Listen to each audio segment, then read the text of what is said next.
নমস্কাৰ ধেমাজি জিলাৰ মৈধল মহাবিদ্যালয়ৰ মেধাৱী ছাত্ৰী নন্দিতা শইকীয়াক আজি 4 বছৰ পূৰ্বে ৰিণ্টু শৰ্মা নামৰ এগৰাকী কালপিতে ধেমাজি মাছমজিয়াত দাহেৰে ঘপিয়াই হত্যা কৰিছিল আৰু সেই ঘটনাৰ বিৰুদ্ধে ৰাজ্যজুৰি প্ৰতিবাদ হৈছিল। প্ৰতিবাদৰ পিছত ৰিণ্টু শৰ্মাক গ্ৰেপ্তাৰ কৰা হৈছিল।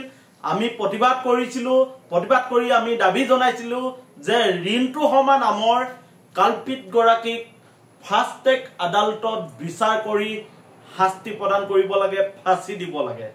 আৰু আজি ধেমাজি আদালতে ৰিণ্টু শৰ্মাক 4 বছৰ পিছত দোষী সাব্যস্ত কৰিছে আৰু অহাকালিলৈ 21 আগষ্ট তাৰিখে যি 21 আগষ্ট তাৰিখত ৰিণ্টু শৰ্মাই 4 বছৰ পূৰ্বে ধেমাজি মাছমজিয়াত নন্দিতা শইকীয়াক দাহে ঘপিয়াই হত্যা কৰিছিল, সেই তাৰিখটোতে ধেমাজি আদালতে ৰিণ্টু শৰ্মাৰ শাস্তি ঘোষণা কৰিব।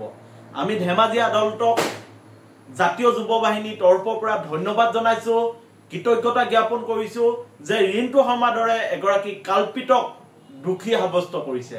আমি আশা কৰিম যাতে নন্দিতা শইকীয়াৰ দৰে কোনো ছাত্ৰীৰ ক্ষেত্ৰত পুনৰ এই ঘটনা আবৃত্তি নহয়, তাৰ প্ৰতি লক্ষ্য ৰাখি ৰিণ্টু শৰ্মাৰ দৰে কালপিতক কঠোৰতকৈ কঠোৰ শাস্তি ঘোষণা কৰিব।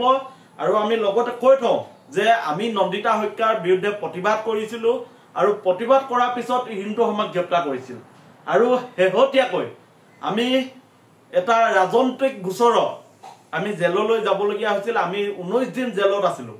ৰিণ্টু শৰ্মাই প্ৰতিদিনে মোক জেলত তেওঁ আহি মোক কয় যে তই মোক কালপিত বুলি কৈছিলি, মোক তেনেকৈ ৰেগিং কৰিহি আহি। যিহেতু তেওঁ জেলত পুৰণা এজন কয়দী ৰূপে তেওঁ আছিল, হাজতী ৰূপে আছিল, প্ৰতিদিনে আহি আমাক জেলত কয়হি আমাৰ বিৰুদ্ধে তই প্ৰতিবাদ কৰিছিলি। কিন্তু আমাৰ সৌভাগ্য, আমাক যি ধৰণে তেওঁ টৰ্চাৰ কৰিব লাগিছিল কৰিব নোৱাৰিলে, কাৰণ আমাৰ চিনাকি মানুহ তাত আছিল। কিন্তু আমি যে ৰিণ্টু শৰ্মাৰ বিৰুদ্ধে প্ৰতিবাদ কৰিছিলো, ৰিণ্টু শৰ্মাই জেলত গৈ গৈ আমাক ডমিনেট কৰিবলৈ চেষ্টা কৰিছিল। তেওঁ জেলত গুণ্ডাগিৰি দেখাবলৈ চেষ্টা কৰিছিল। কিন্তু আমি ৰিণ্টু শৰ্মাৰ দৰে কালপিতলৈ ভয় খোৱা নাছিলো। আৰু আজি আমি সুখী হৈছো যে যিগৰাকী ৰিণ্টু শৰ্মাৰ বিৰুদ্ধে আমি প্ৰতিবাদ কৰিছিলো, যিগৰাকী ৰিণ্টু শৰ্মাই আমাক জেলত তেওঁ ৰেগিং কৰিবলৈ চেষ্টা কৰিছিল, সেই ৰিণ্টু শৰ্মা আজি দোষী সাব্যস্ত হৈছে। আৰু আমি আশা কৰিম কালিলৈ ৰিণ্টু শৰ্মাৰ দৰে কালপিতক ধেমাজি আদালতে এক নিদৰ্শন প্ৰতিষ্ঠা হোৱাকৈ শাস্তি ঘোষণা কৰিব।